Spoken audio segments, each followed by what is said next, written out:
Сәлем достар, бүгін біз өте дәмді, сулы, сочный, қамыры жыртылмайтын ұйғыр мантысын дайындаймыз. Асқабақ салынған. Ол үшін біз қамырын алдыменен дайындап аламыз. Бізге 1 килограмм ұн қажет болады. 400-450 грамм суға 1,5 шай қасық тұз қосып, араластырып, ұнға қосып, қатты қамыр илейміз. Видеода көрсетілгендей. Қамыр өте қатты болады. Конверт қылып қайтарамыз қамырды, видеода көрсетілгендей.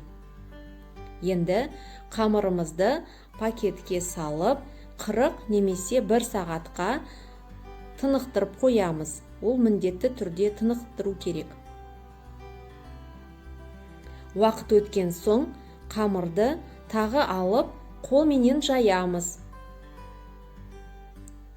Содан соң тағы конверт қылып қайтарып илейміз. Видеода көрсетілгендей. Пакетке салып қамырды 30 минутқа тынықтырып қоямыз. Сол арада салмасын дайындаймыз. 500 грамм етті ұсақтап тураймыз. 450 грамм жуаны да турап аламыз. Асқабақты ұсақтап тураймыз. Видеода көрсетілгендей. Осылай барлығын қолменен турап аламыз. Татымына қарай тұз саламыз. Ал бұрышты жуанның үстіне салып, жақсылап езіп аламыз. Енді барлығын етті, майды, жуаны, асқабақты араластырамыз.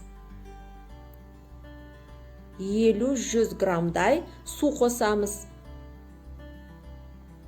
Қамырымыз тыныққан соң өте жұмсақ болады. Қамырды ұзынша етіп кесіп аламыз. Кейін қолменен қамырымызды созамыз. Видеода көрсетілгендей. Енді қамырымызды 20 граммдай мөлшерде бөлшектерге бөліп аламыз. Қамырды жайып, жұқа етіп, салмасын саламыз. Енді мантыларымызды түйеміз. Видеода көрсетілгендей.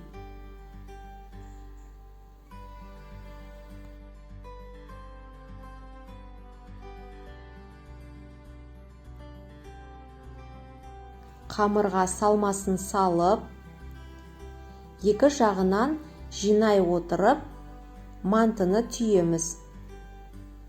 Өте оңай. Видеода бәрі көрсетілген.